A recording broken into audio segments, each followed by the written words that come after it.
ओम श्री दुर्गा देव्ये नमः। आप सभी का हमारे YouTube चैनल पर हार्दिक स्वागत है। आज नवरात्र के 9वें दिन आइए सुने देवी सूक्तम का पाठ और माँ सिद्धिदात्री की पौराणिक कथा और महिमा। देवी सूक्त पाठ से घर में धन, वैभव एवं शांति आती है।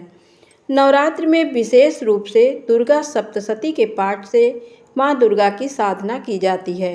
दुर्गा सप्तशती में देवी सूक्त का विशेष महत्व है।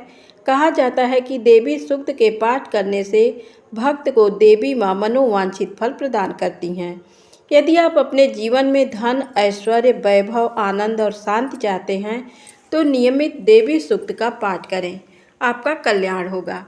यदि आपको ऐसा लगता है कि जो कार्य मैं करने जा रहा हूँ उसमें कोई न कोई समस्या आएगी तो नियमित देवी सूक्त का पाठ करें, आपकी आने वाली परेशानी शीघ्र ही दूर हो जाएगी। यही नहीं, यदि आप मानसिक अवसाद से ग्रसित हैं तो देवी सूक्त का पाठ लाभदायक होगा। देवी सूक्त के 8 मंत्र ऋग्वेद के 10वें मंडल के 10वें अध्याय के 125वें सूक्त की 8 ऋचाएँ हैं। कहा जाता है कि महर्षि अम्बरीड की कन्या का नाम वाक था। वह बड़ी ब्रह्म ज्ञानिनी थी। उसने देवी के साथ अभिन्नता प्राप्त कर ली थी। यह देवी सूक्त उसी के उद्गार हैं। इस सूक्त में ये बताया गया है कि माँ देवी ही इस संपूर्ण जगत की अधीश्वरी और उपासकों को धन देने वाली हैं। यदि कोई इस तथ्य को असत्य समझता है तो वह दीनहीन जीवन व्यतीत करता है। ब्रह्म स्वरूपा मैं रुद्र, वसु, आदित्य और विश्व देवता के रूप में भ्रमण करती हूँ, अर्थात मैं ही उन सभी रूपों में दिखाई दे रही हूँ। मैं ही ब्रह्म रूप से मित्र तथा वरुण दोनों रूपों को धारण करती हूँ। मैं ही इंद्र और अग्नि का आधार हूँ। मैं ही दोनों अश्विनी कुमारों का पालन पोषण करती हूँ। मैं ही शत्रु को संहार करने वाली, काम आदि दोष निवर्तक, परम आह्लाद प्रदान करने वाली, यज्ञगत सोम, चंद्रमा, मन अथवा शिव का पालन पोषण करती हूँ। मैं ही त्वष्टा, पूषा और भग को भी धारण करती हूँ। जो उपासक यज्ञ में सोमाभिषव के द्वारा देवताओं को तृप्त करने के लिए हाथ में समिधा लेकर हवन करता है, उसे लोक परलोक में सुखकारी फल देने वाली मैं ही हूँ। मैं ही राष्ट्रीय अर्थात संपूर्ण विश्व की ईश्वरी हूँ। मैं भक्तों को उनके इच्छित वस्तु, वसु, धन प्रदान करती हूँ। परब्रह्म को मैं अपनी आत्मा के रूप में अनुभव किया है। जिसके लिए यज्ञ किए जाते हैं उनमें मैं सर्वश्रेष्ठ हूँ। जगत में विद्यमान संपूर्ण प्रपंच के रूप में मैं ही विभिन्न रूप में विराजमान हूँ। संपूर्ण प्राणियों के शरीर में प्राण रूप में मैं ही अपने आप को प्रवेश कर रही हूँ। अलग अलग देश, काल, वस्तु और व्यक्तियों में जो कुछ भी हो रहा है वह सब मेरे लिए ही किया जा रहा है। संपूर्ण जगत के रूप में स्थित होने के कारण इस संसार में जो कुछ भी हो रहा है वह सब मेरे कारण ही हो रहा है। जो अन्न खाता है वह मेरी ही शक्ति से खाता है। जो देखता है, जो सांस लेता है और जो कही हुई बात सुनता है वह मेरी ही सहायता से ऐसा कर्म करने में समर्थ होता है। इस प्रकार जो भक्त अंतर्यामी रूप से स्थित मुझे नहीं पहचानते वे अज्ञानी, दीनहीन और क्षीण हो जाते हैं। मेरे प्रिय सखा, मेरी बात सुनो। मैं श्रद्धापूर्वक आपके लिए उस ब्रह्म तत्व का उपदेश करती हूँ। मैं स्वयं ही उस ब्रह्मात्मक तत्व का उपदेश करती हूँ जिसका सेवन देवताओं और मनुष्यों ने भी किया है। मैं स्वयं ब्रह्मा हूँ।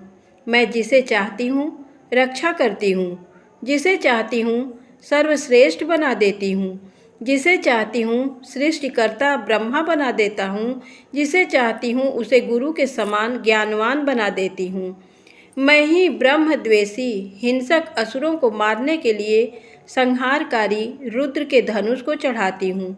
मैं ही शरण में आए हुए उपासकों की रक्षा के लिए शत्रुओं से युद्ध करके उन्हें पराजित करती हूँ। मैं ही अंतरिक्ष, लोक और पृथ्वी में अंतर्यामी रूप से व्याप्त रहती हूँ। मैं इस जगत के पितृरूप आकाश को सर्वाधिष्ठान स्वरूप परमात्मा के ऊपर उत्पन्न करती हूँ। समुद्र, सभी भूतों के उत्पत्ति स्थान परमात्मा तथा जल बुद्धि की व्यापक वृत्तियों में मेरे कारण स्वरूप चैतन्य ब्रह्म की स्थिति भी मेरे कारण ही है। इस प्रकार मैं ही समस्त भुवन में व्याप्त तथा उस स्वर्ग लोक का भी स्पर्श करती हूँ। मैं कारण रूप से संपूर्ण विश्व की सृष्टि करती हूँ।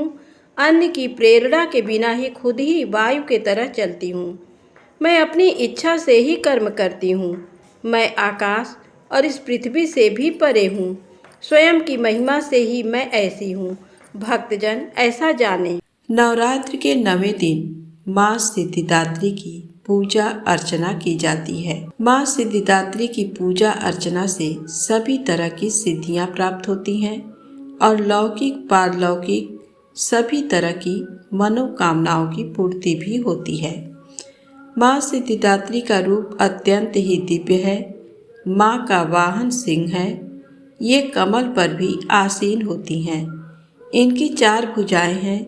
दाहिने ओर के नीचे वाले हाथ में चक्र, ऊपर वाले हाथ में गदा और बाईं ओर के नीचे वाले हाथ में शंख और ऊपर वाले हाथ में कमल का फूल है।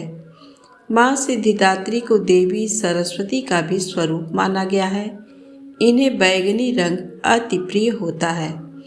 माँ सिद्धिदात्री की अनुकंपा से ही शिव जी का आधा शरीर देवी का हुआ और इन्हें अर्धनारीश्वर कहा गया। माँ सिद्धिदात्री का पूजा मंत्र है, या देवी सर्वभूतेषु माँ सिद्धिदात्री रूपेण संस्थिता, नमस्तस्यै नमस्तस्यै नमस्तस्यै नमो नमः। आइए जाने माँ सिद्धिदात्री की कथा। पौराणिक कथा के अनुसार भगवान शिव ने माँ सिद्धिदात्री की कठोर तपस्या कर 8 सिद्धियों को प्राप्त किया था। माँ सिद्धिदात्री की अनुकंपा से ही भगवान शिव का आधा शरीर देवी का हो गया था और वह अर्धनारीश्वर कहलाए। माँ दुर्गा के 9 रूपों में ये रूप अत्यंत ही शक्तिशाली रूप है। कहा जाता है कि माँ दुर्गा का ये रूप सभी देवी देवताओं के तेज से प्रकट हुआ है। कथा में वर्णन है कि जब दैत्य महिषासुर के अत्याचारों से परेशान होकर सभी देवतागण भगवान शिव और भगवान विष्णु के पास पहुँचे, तब वहाँ मौजूद सभी देवतागण से एक तेज उत्पन्न हुआ और उसी तेज से एक दिव्य शक्ति का निर्माण हुआ, जिसे माँ सिद्धिदात्री कहा जाता है। जय माता दी, जय भोलेनाथ।